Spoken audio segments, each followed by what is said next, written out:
Your life is at risk. Your brain hurts every time you see a notification. We live in an age of constant distractions. 9 to 5 is out, 24/7 is in, but our devices make us less attentive. Let's see what technology does to our brains, and set out to understand the science of distractions and learn how to be more focused and boost our productivity. When we face distractions, two areas of the brain, the parietal cortex and the frontal cortex, are in a sort of tug-of-war with each other.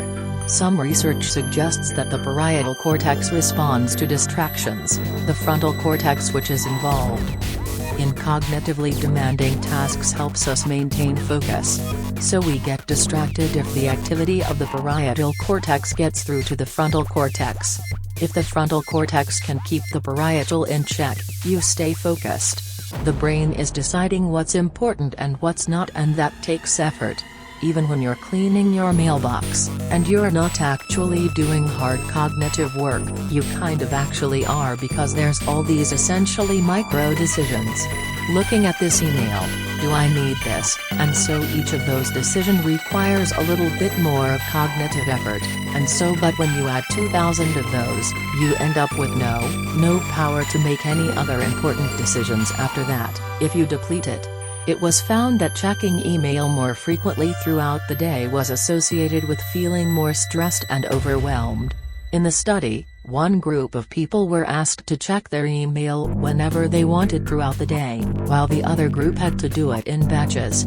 They found that people who batched their emails 3 to 5 times a day felt less stressed and less overwhelmed. Why are these tasks so stressful and anxiety-inducing? You're basically doing something that other people need. Let's imagine that attention is this calm lake, or the reflecting pool, and then each notification is a little drop in that lake. We can think of the reflectiveness as the ability to actually focus on what's going on around us, but when we have all these drops all the time, now you get a reflecting pool disturbed and frazzled. If email is like rain, notifications seem like a storm to our productivity and our ability to focus. The higher the cognitive load, the more susceptible we are to new distractions. Notifications on our phones draw our attention away from the task at hand, so completing it may ultimately require more effort.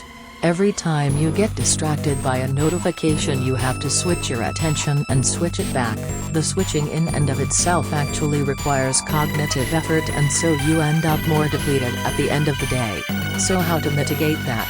Some things that we could is to have scheduled do not disturb times, which you can set on your phone when basically no notifications come in. So to take new technologies, we may first need to reconsider how, and when we rely on them.